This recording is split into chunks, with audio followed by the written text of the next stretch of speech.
दोस्तों, reel versus real के पिछले वीडियो में मैंने बताया था कि रॉकेट बॉयज के कौन कौन से कैरेक्टर्स और इंसिडेंट्स रियल हैं और कौन कौन से फिक्शनल। रील वर्सेस रियल के इस एपिसोड में हम जानेंगे रॉकेट बॉयज सीजन 2 के बारे में। इस वीडियो में हम कवर करेंगे death of Lal Bahadur Shastri, death of Homi Jahangir Bhabha, death of Vikram Sarabhai और ऑपरेशन स्माइलिंग बुद्धा के बारे में। सीजन 2 में हमें लाल बहादुर शास्त्री के डेथ के बारे में ज़्यादा कुछ नहीं दिखाया गया है, बस एक हिंट दिया गया है कि उनकी मौत के पीछे किसी का हाथ हो सकता है। हालांकि उनकी मौत का एग्जैक्ट कारण का खुलासा नहीं हुआ है, लेकिन बहुत सी बातें ऐसी हैं जो बताती हैं कि उनकी मौत नेचुरल डेथ नहीं थी। लाल बहादुर शास्त्री के मौत का डायरेक्ट फायदा इंदिरा गांधी को मिलता, तो एक थ्योरी ये भी है कि उनके मौत के पीछे इंदिरा गांधी भी हो सकती हैं। शास्त्री जी ने जब रात के 10 बजे अपना डिनर लिया था तब वो पूरी तरह से ठीक थे। उनका dinner Indian ambassador Trilokinath Kaul के पर्सनल कुक जन मोहम्मद द्वारा बनाया गया था। रात के 11:30 बजे उनके पर्सनल सेवक रामनाथ ने उनको दूध का एक गिलास दिया। उसके बाद शास्त्री जी को बेचैनी और खांसी होनी शुरू हो गई। शास्त्री जी को देखने के लिए सबसे पहले डॉक्टर आर.एन. चुग आए थे। बाद में डॉक्टर आर.एन. चुग, जो कि किसी बात का खुलासा करने वाले थे, उनकी कार को एक ट्रक ने टक्कर मार दी, जिनमें वो, उनकी पत्नी और उनके बेटे की मौत हो गई।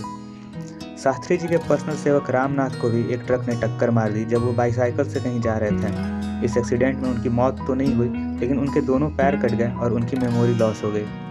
ये दोनों लोग शास्त्री जी से जुड़ी कुछ बहुत ही जरूरी बात लोगों के सामने रखने वाले थे।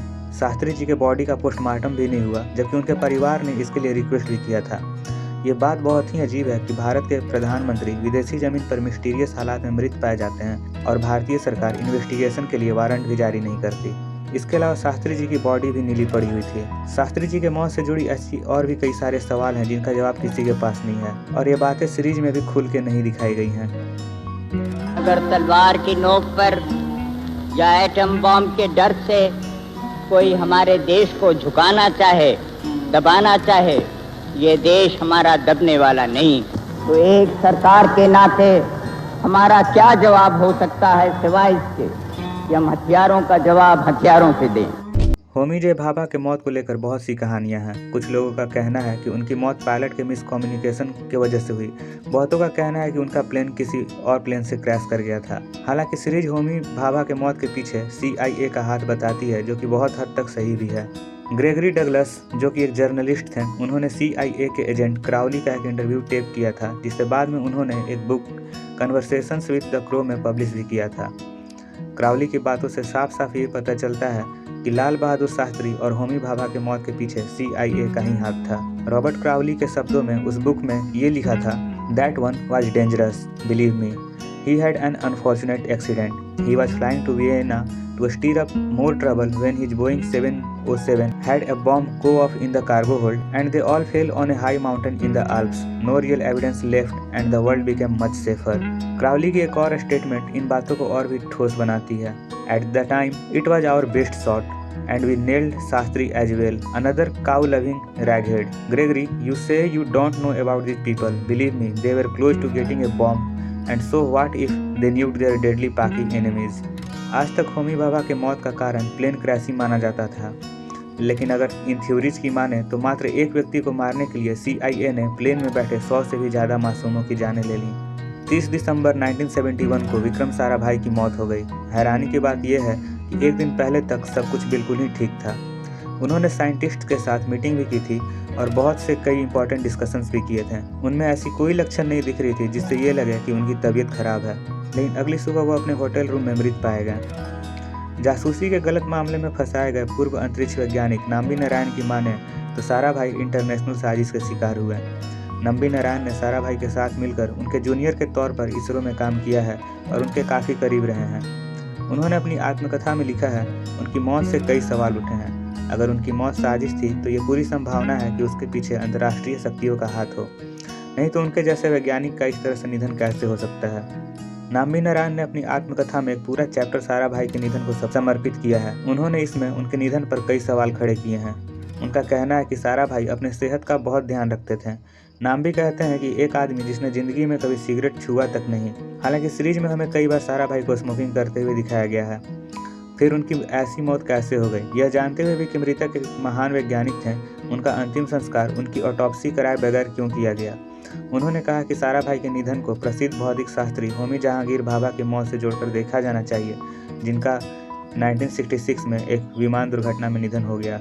Particularly in a country like India, where the large mass of people who have to be motivated are illiterate, it is very important to, I think, have the information input as an integral part of the developmental process. And I think a powerful technique like a audiovisual presentation through television can be one of the most important motivations, a catalyst.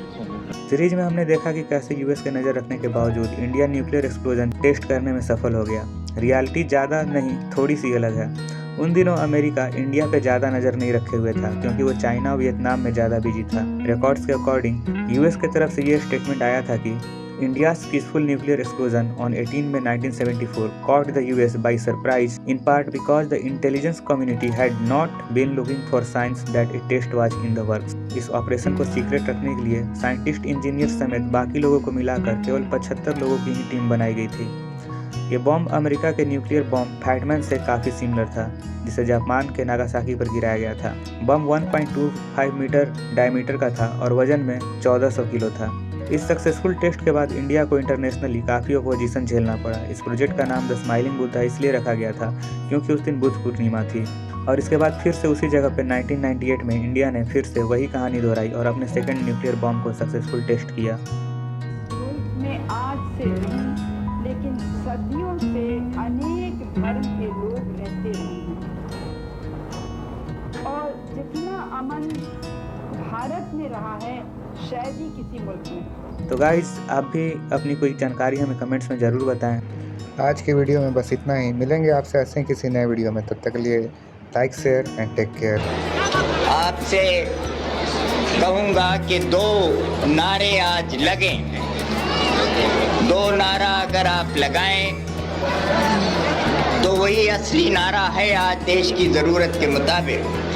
एक तो जय जवान का और दूसरा जय किसान का, और फिर उसी से सारे देश का एक जय हिंद का नारा लगता है। तो मैं आपसे ये 3 नारे आपके सामने कहता हूँ, आपसे आशा करूँगा कि आप उसे दोहराएंगे।